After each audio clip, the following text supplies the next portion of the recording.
Hello दोस्तों, देखिए हम आज आपके लिए जो लेके आए हैं ना वो कुछ नया लेके आए हैं।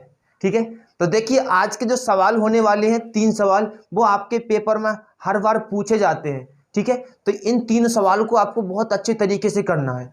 इन 3 सवाल में आपके मैथ के थोड़ा कॉन्सेप्ट तो क्लियर होने वाला है। ठीक है, तो आज आइए चलते हैं हम क्वेश्चन की तरफ। तो देखिए जैसा कि हमने आपके सामने पहला क्वेश्चन लिख दिया होगा, तो देखिए मैं आज जो कराने वाला हूं, देखिए पिछली वीडियो में हमने प्रश्नावली 3.3 के क्वेश्चन नंबर देखो पहले के सभी खंड करा दिए, क्वेश्चन नंबर 2 भी करा दिया है और क्वेश्चन नंबर तीसरे का 3 तक हमने करा दिया है। तो जो आज क्वेश्चन होने वाले हैं वो तीसरे का कौन सा, चौथा, पांचवा और छठा। ठीक है, तो देखिए आज आपके लिए बहुत ही मोस्ट क्वेश्चन है ये। तो देखिए मैं किताब में देखता हूँ और आप स्क्रीन पर देखिए। तो मैं सवाल को पढ़ता हूं। देखिए सवाल क्या है कि एक नगर में टैक्सी के भाड़े में एक नियत भाड़े के अतिरिक्त चली गई दूरी पर भाड़ा सम्मिलित किया जाता है। 10 किलोमीटर दूरी के लिए भाड़ा 105 रुपये है, 15 किलोमीटर दूरी के लिए भाड़ा 155 रुपये है। नियत भाड़ा तथा प्रति किलोमीटर भाड़ा ज्ञात कीजिए।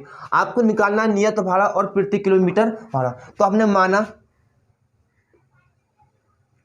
माना नियत भाड़ा। तो बताइए नियत भाड़ा आप क्या मानोगे, आप x मान लीजिए। ठीक है, तो देखिए हमने जो नियत भाड़ा मान लिया वो कितना मान लिया, x मान लिया है, x। तथा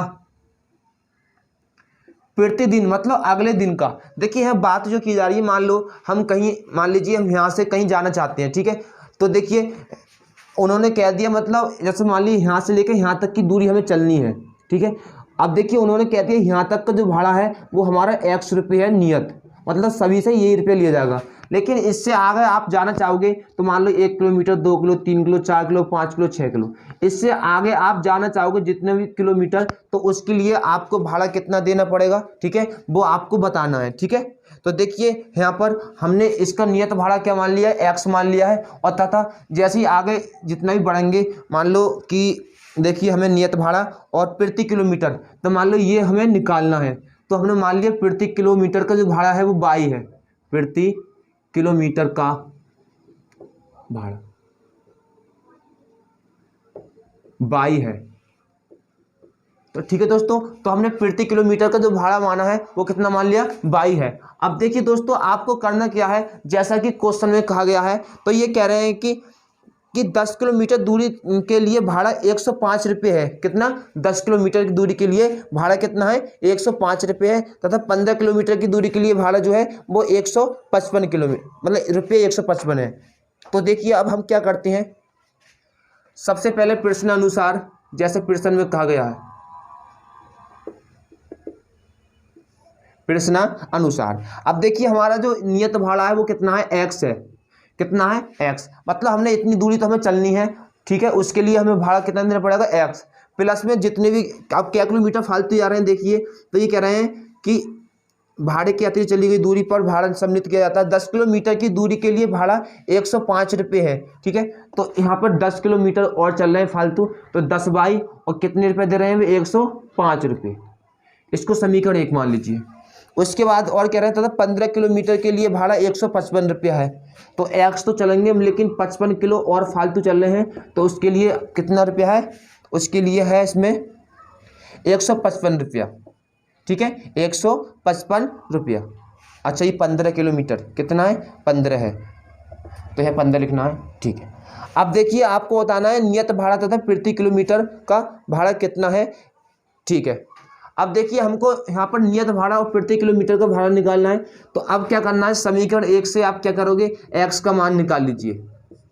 समीकरण 1 से x का मान निकाल लीजिए, x का मान निकाल। ठीक है, तो देखिए x का मान कैसे निकालोगे, तो x बराबर ये 10 बाई का अपन जाएगा उधर माइनस में, तो 105 माइनस के 10 बाई। तो देखिए दोस्तों ये x का मान हमने निकाल दिया है। अगर देखिए आपको ये प्रतिस्थापन विधि आपको नहीं आती है, हम इसको ये प्रतिस्थापन विधि से हल करा रहे हैं। अगर आपको ये प्रतिस्थापन विधि नहीं आती है तो आप इससे पहले का वीडियो देखें। तो देखिए हमने अब क्या काम करा, x बराबर 105 माइनस के 10 बाई। अब देखिए x का मान समीकरण 2 में रखना है। हम इसे विलोपन विधि से हल कर सकते हैं, लेकिन हमें किससे करना है, प्रतिस्थापन से। x का मान समीकरण 2 में तो देखिए दोस्तों समीकरण 2 क्या है, एक्स प्लस के 15y, y का मान कितना आया, सॉरी x का मान है 105 माइनस के 10y, तो यहाँ x का मान रख दीजिए 105 माइनस के 10y और प्लस का 15y बराबर कितना है 155। अब देखिए दोस्तों अब करना क्या है आपको, अभी 105 को हम उधर भेजेंगे और ये 15 में से 10 गया, कितना बचा 5y, ठीक है, और ये 155 माइनस का 105। तो देखिए दोस्तों 5y बराबर कितना आ जाएगा, इन्हें घटाओगे कितना आएगा 50, कितना आएगा 50। अगर y का मान निकालना चाहें यहाँ से तो जो y का जो मान होगा यहाँ पे ये 5 से कट जाएगा, कितनी बार 10 बार में 5 नहीं 50 होता है, तो y का जो मान आ गया कितना आ गया 10 आ गया। अब देखिए दोस्तों हमने y का मान यहाँ निकाल लिया है। अब देखिए आपको y का मान कहाँ रखना है, समीकरण 1 में रखना है। कहाँ रखना है, समीकरण 1 में। तो देखिए मैं y का मान समीकरण 1 में रखता हूँ, y का मान समीकरण 1 में। तो समीकरण 1 देखिए ये x प्लस के 10y बराबर 105 और देखिए यहाँ पर y का मान जो आया 10 आया, तो यहाँ 10 रख दीजिए 10 और ये 105। अब ये x 10 ढाई कितना होता है 100 और देखो हम ये उधर को घटाएंगे, उधर लेकर घटा देंगे तो 105 माइनस के 100 और x बराबर 105 में 100 गया, कितना बचा 5। तो देखिए दोस्तों यहाँ पर जो नियत भाड़ा है वो कितना है 5 रुपये। नियत भाड़ा कितना आया, x का मान 5 रुपये और जो प्रति किलोमीटर यानी जितना भी किलोमीटर आप आगे जाओगे तो उसके हिसाब से आपसे 10 रुपये प्रति किलोमीटर के लिए जाएंगे, ठीक है। तो देखिए यहाँ पर हमने, अब देखिए हमसे पूछा क्या है और क्वेश्चन में और कुछ भी पूछा है। अब देखो सामने देखिए आप, तो ये कह रहे हैं कि एक व्यक्ति को 25 किलोमीटर यात्रा करने के लिए कितना भाड़ा देना पड़ेगा। अब बताइए वो कितने मतलब 25 किलोमीटर दूरी चलेगा, कितनी दूरी चलेगा 25 किलोमीटर। अब देखिए उसका हम बताएं आपको, 25 किलोमीटर दूरी तय करने में लगा भाड़ा। तो देखिए दोस्तों आपको 25 किलोमीटर दूरी जा रहा है, ठीक है। तो देखिए 25 किलोमीटर के लिए उसको 5, तो देखो x प्लस कितना 25 किलोमीटर यानी 25y, कितना 25y। अब देखिए x का मान कितना आया 5 और प्लस 25, अब y का मान है कितना 10, तो ये हो गया ये 5 प्लस के ये हो गए 250 और इन्हें जोड़ोगे तो ये हो गया दोस्तों 255। तो देखिए उस व्यक्ति को कितने रुपये देने पड़ेंगे, 255 रुपये देने पड़ेंगे अगर वो 25 किलो दूरी जाएगा तो, ठीक है, क्योंकि प्रति किलोमीटर का भाड़ा कितना है 10 रुपया, ये तो नियत भाड़ा आपका है।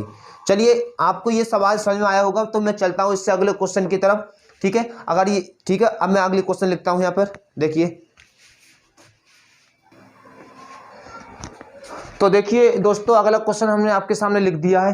देखिए अगर हम क्वेश्चन छोटा होता है तो हम लिख देते हैं ना, वैसे हमें टाइपिंग करके लिख देते हैं, ठीक है। तो उस बात से आपको कोई एतराज नहीं है, आपको सिर्फ पढ़ाई करनी है, ठीक है। आपको सवाल सीखना है किस प्रकार से सवाल को करते हैं। तो देखिए आइए आपके सामने मैंने ये सवाल लिखा है, तो देखिए आपको किस प्रकार से इसे करना है। तो सबसे पहले कह रहे हैं यदि किसी भिन्न के अंश और हर दोनों में कितना 2 जोड़ दिया जाए तो वो भिन्न 9/11 हो जाती है। यदि अंश और हर दोनों में 3 जोड़ दिया जाए तो वह 5/6 हो जाती है। तो इसमें कौन सी नई बात है, देखिए। तो ये कह रहे हैं सबसे पहले माना वह x/y है। भिन्न का मतलब होता है बटे में, ठीक है, x/y है। अब देखिए दोस्तों जैसा कि प्रश्न में कहा गया है, प्रश्न अनुसार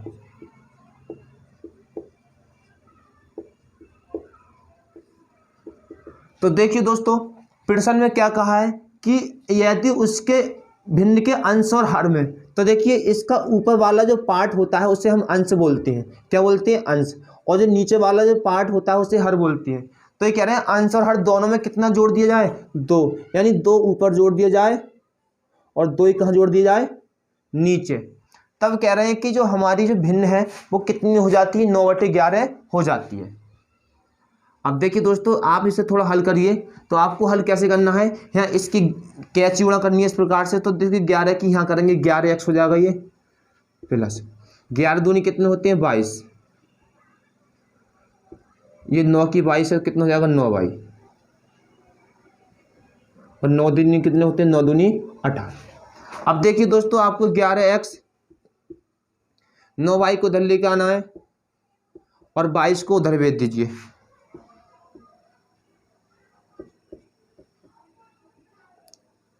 तो 11x माइनस के 9y, बताइए 18 में से 22 गया कितना बचा, तो आपका वही माइनस के 4 बचा।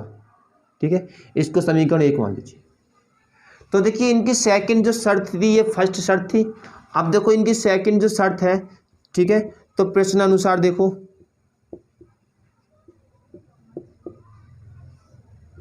अब ये कह रहे हैं देखिए कि अगर अंश और हर दोनों में 3 जोड़ दिया जाए, यानी कि अंश में भी 3 जोड़ना है और हर में भी 3 जोड़ना है, तो कह रहे हैं वो भिन्न कितनी हो जाती है 5/6 हो जाती है। तो कोई बात नहीं, इसको भी हल कर लेते हैं। तो ये देखिए 6 की गुणा हमने x से करी, 6x हो गया, और 6 तिया कितना हो गया 18, 5y हो गया, और 5 तिया कितना हो गया 15।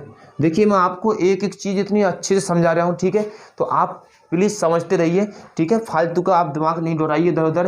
देखो आप पढ़ाई करिए, कहीं एक जगह पढ़िए, ऐसा नहीं कि उस यूट्यूब चैनल पर जाके उस पर भी ऐसा कुछ नहीं। आप हमारे चैनल पर भी अगर पढ़ना चाहो तो हमारे चैनल पर अच्छी तरीके से आपको पढ़ाई कराई जाएगी, आप आसानी से आप नोट्स भी बना सकते हो, ठीक है, क्योंकि मैंने इसका एक एक वीडियो प्ले लिस्ट में इस प्रकार से सजा के रखा है, बिल्कुल क्रम भाई, ठीक है। तो आइए हम इस सवाल को देखते हैं, फिर आगे बढ़ाते हैं इसे।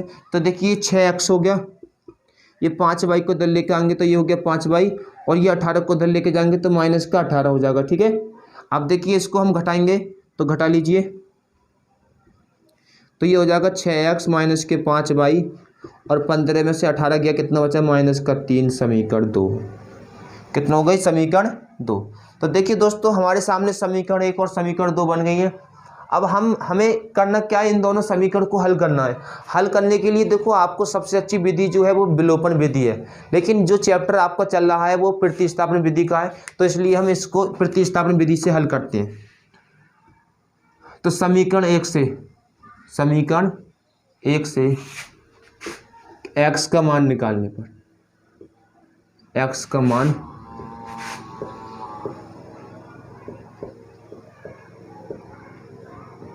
निकालने पर, तो देखिए दोस्तों समीकरण 1 कहाँ है, समीकरण 1 ये है, तो इससे हमें x का मान निकालना है, तो इसका मतलब 9y को उधर भेज दिया जाएगा, तो ये हो जाएगा माइनस के 4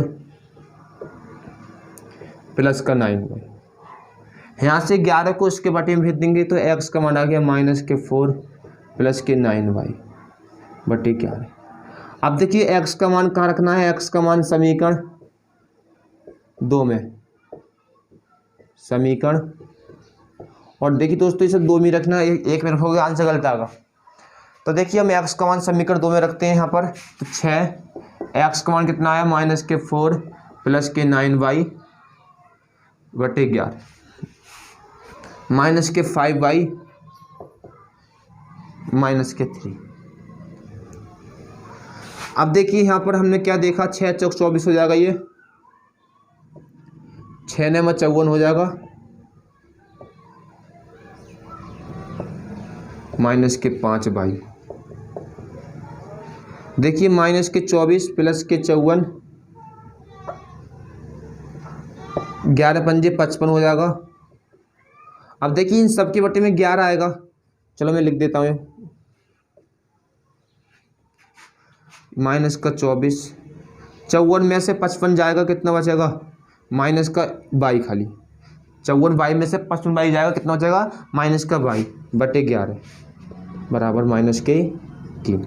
ये 11 पंजा को उधर गुणा में, माइनस के 24 माइनस के y, 11 तिया कितना होती है 33, तो माइनस के y बराबर ये 24 का पंजांग उधर माइनस में, सॉरी प्लस में, तो देखिए हमने इसको इधर प्लस में पहुंचा दिया है, तो ये आ गया y का मान जो आया 33, और 24 घट जाएंगे ये, तो 33 में से अगर 24 के कितना बचा, तो आपको हो गया 9 बचा, कितना बचा, हाँ 7 कितना, हाँ ऐसे हटा लीजिए, देखो 13 में 4 कितना बचा 9, सही है, कितना बचाएगा 9। तो देखिए यहाँ पर हमने देखा, और ये किस में आएगा माइनस में ही आएगा, किस में आएगा माइनस में, और देखो माइनस से माइनस कट जाएगा, तो जो y का जो मान आया वो कितना आया 9 आया, कितना आया 9। अब देखिए दोस्तों हमने यहाँ y का मान निकाल लिया है। अब आपको करना क्या है, इस y के मान को कहाँ रखना है, समीकरण 1 में। कहाँ रखना है, समीकरण 1 में। तो देखिए हम इस समीकरण 1 में रखते हैं, तो y का मान समीकरण 1 में, तो समीकरण 1 कहाँ है, देखिए ये है 11x माइनस के कितना है 9y, माइनस का 9y, और y का जो मान आया वो कितना आया, y का मान 9 आया है, बराबर कितना है, बराबर है -4।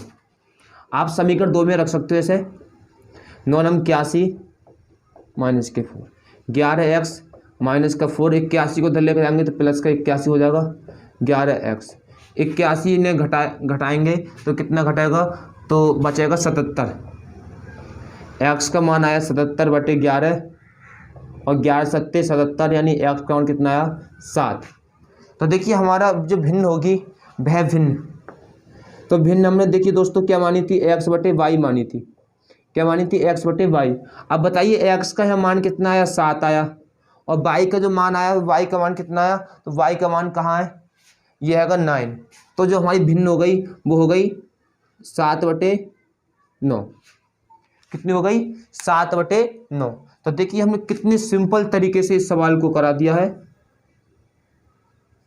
तो आपको ये सवाल समझ में आया होगा, इसका जो आंसर होगा कितना होगा 7/9। चलिए चलते हैं इससे अगले क्वेश्चन की तरफ, आइए।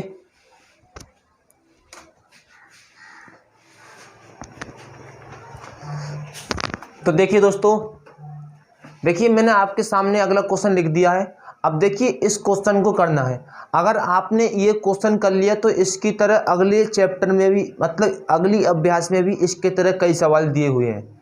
तो आपको एक ही बार में समझना है, अच्छे तरीके से समझना है। तो ये कह रहे हैं कि 5 वर्ष बाद जैकब की आयु उसके पुत्र की आयु से 3 गुनी हो जाएगी। 5 वर्ष पूर्व जैकब की आयु उसके पुत्र की आयु की 7 गुनी थी, उनकी वर्तमान आयु ज्ञात कीजिए। तो माना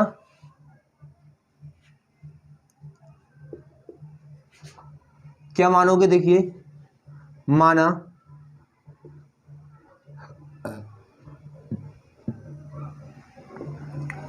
जैकब की जो आयु है वो x तथा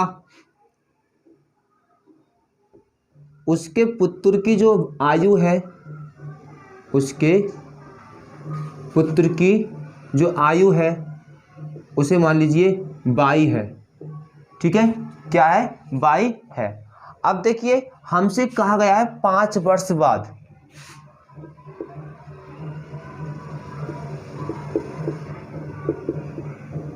अब देखिए हम 5 वर्ष बाद की बात करते हैं। अब जैसा कि मान लीजिए मेरी एज आज 20 वर्ष है, अगर मैं 5 वर्ष बाद की बात करूं तो मेरी एज में 5 वर्ष क्या होगा, ऐड करना पड़ेगा, ठीक है। तो इसीलिए हम इसमें क्या करेंगे, ऐड करेंगे 5 वर्ष। तो 5 वर्ष बाद इसकी जो आयु हो जाएगी वो x + 5 हो जाएगी, और उसकी जो आयु हो जाएगी वो y + 5 हो जाएगी। अब देखिए हमें करना क्या है, ये कह रहे हैं कि 5 वर्ष बाद, कहाँ गया, 5 वर्ष बाद जैकब की आयु उसके पुत्र की आयु से 3 गुनी हो जाएगी। उसके पुत्र की आयु कितनी, 3 गुनी हो जाएगी। तो देखिए पुत्र की आयु में हमेशा गुणा करना होता है 3 से, क्योंकि देखो ये तो पहली से 3 गुना है, अगर इसकी में 3 गुना और कर दिया तो इसका मतलब इसकी एज तो बहुत ज़्यादा हो जाएगी। तो इसलिए बराबर करने के लिए हमें 3 से गुणा कहाँ करनी है, पुत्र वाली आयु में करनी होती है। तो देखिए अब हमें करना क्या है, यहाँ पर यहाँ समीकरण बनेंगी, देखिए ये 3y हो जाएगा, ये 3 × 5 = 15, x माइनस के 3y और 15 माइनस के 5 को इधर लेके जाएंगे, ठीक है। तो x माइनस के 3y बराबर 15, 5 के कितने बचे 10, ठीक है। तो यहाँ पर 10 बचा, इसे समीकरण 1 मान लीजिए। अब देखिए आपको करना क्या है, अब कह रहे हैं फिर से 5 वर्ष पहले, कब की बात कर रहे हैं, 5 वर्ष पहले की। तो देखिए दोस्तों 5 वर्ष पहले, तो देखिए 5 वर्ष पहले के लिए अब हमें क्या करना पड़ेगा, 5 घटाना पड़ेगा, ठीक है। तो देखिए हमने जैसा कि इसमें 5 वर्ष घटा दिया है,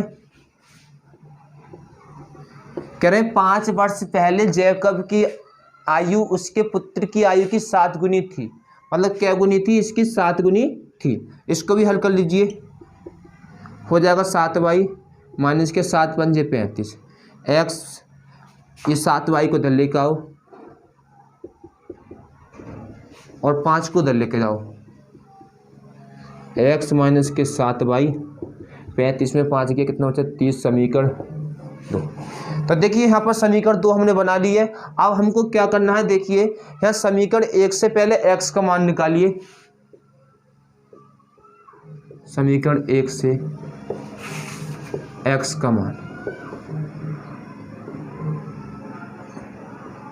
अगर आपको जल्दी जल्दी में अगर इसका आंसर लेकर आना है पेपर में, तो देखिए आप इसे विलोपन विधि से हल करें, यहाँ पर ये बहुत जल्दी हो जाएगा, ठीक है। तो मैं तो यहाँ आपको प्रतिस्थापन विधि सिखा रहा हूँ। तो देखिए x का मान निकालता हूँ इससे, तो x बराबर 10, 3y को इधर लेके जाएंगे प्लस का 3y। अब x का मान कहाँ रखना है, x का मान रखना है समीकरण 2 में, समीकरण 2 में। तो देखिए दोस्तों समीकरण 2 कहाँ है, तो समीकरण 2 देखो ये नीचे, तो x का मान 10 प्लस 3y और माइनस का 7y बराबर माइनस के 30, ठीक है। अब देखिए यहाँ पर देखिए ये 10 को उधर लेकर जाइए, उधर माइनस में 7y में 3y गई तो कितना 4y, ये उधर जाएगा तो माइनस 4y, कितना हो जाएगा ये 40, माइनस से माइनस कट के y बराबर आएगा 40/4, 4 ढाई कितना होता है 40, y का मान कितना आया 10। तो देखिए दोस्तों y का जो मान आया वो 10 आया, y का मान कहाँ रखोगे समीकरण 1 में, y का मान समीकरण 1 में। तो देखिए समीकरण 1 कहाँ है, समीकरण 1 ये है कि x माइनस के 3y का मान 10 आया बराबर कितना है 10। तो देखिए दोस्तों मैं यहाँ कर देता हूँ, x बराबर कितना आएगा यहाँ पर 3 9 30 को उधर लेके जाएंगे तो कितना जाएगा प्लस में। तो देखिए जो x का जो मान आएगा यहाँ पर, तो मैं यहीं कर दे रहा हूँ, चलो x का मान जो आएगा 10 और 30 कितने होते हैं 40, यानी जो x का मान आया कितना आया 40 आया, कितना आया 40। तो देखिए दोस्तों मैंने कितनी सिंपल तरीके से आपको ये सवाल करा दिया। आपको सभी सवाल ऐसे करने हैं। देखिए यहाँ पर जो x माना था हमने क्या माना था जैकब, तो देखिए उसका जो पिता था, पिता की आयु कितनी थी 40 थी और उसके पुत्र की आयु कितनी थी 10 वर्ष। अगर आपको सवाल चेक करना है हमारे सवाल का आंसर गलत तो नहीं है, तो देखिए आपको क्या करना पड़ेगा। सबसे पहले उन्होंने क्या था 5 वर्ष बाद, यानी बाद के लिए 40 में 5 जोड़ दीजिए 45, 10 में 5 जोड़ दीजिए 15। तो क्या रहा है 5 वर्ष बाद उसके पुत्र की आयु से 3 गुनी थी, है। तो देखिए क्या ये 3 गुना नहीं है इस 15 का, 15 का 3 गुना है क्या नहीं, ये 15 या 45। और फिर उन्होंने कहा था 5 वर्ष पहले, ये हैगा 5 वर्ष पहले जैकब की आयु उसके पुत्र की आयु की 7 गुनी थी। अब 5 वर्ष पहले के लिए हमें क्या करना पड़ेगा, 40 में 5 घटाना पड़ेगा तो 35, और फिर 5 इसमें से घटाना पड़ेगा कितना, तो ये बचेगा 5। तो देखिए इसका 7 गुना है कि नहीं, 5 7 35, सही। तो इसका मतलब हमारा आंसर सही आया है। तो इसलिए हमारा जो आंसर होगा कितना होगा 10 और 40। लिख दें कि जो जैकब की आयु कितनी 40 वर्ष और उसके पुत्र की आयु कितना 10 वर्ष। तो देखिए दोस्तों आज का वीडियो आपको बहुत अच्छा लगा होगा। तो देखिए मैं मिलता हूं आपसे अगली वीडियो में। और इससे पहले मैं आपको बता दूं, अगर आपने हमारे चैनल को सब्सक्राइब नहीं करा है तो प्लीज़ उसको सब्सक्राइब कर लें और साथ ही बेल आइकन ज़रूर दबा दें। तो देखिए हम आपको बहुत मेहनत से वीडियो बनाते हैं, तो आप हमें सपोर्ट कीजिए तभी हम आगे बढ़ पाएंगे। चलिए मिलते हैं अगली वीडियो में।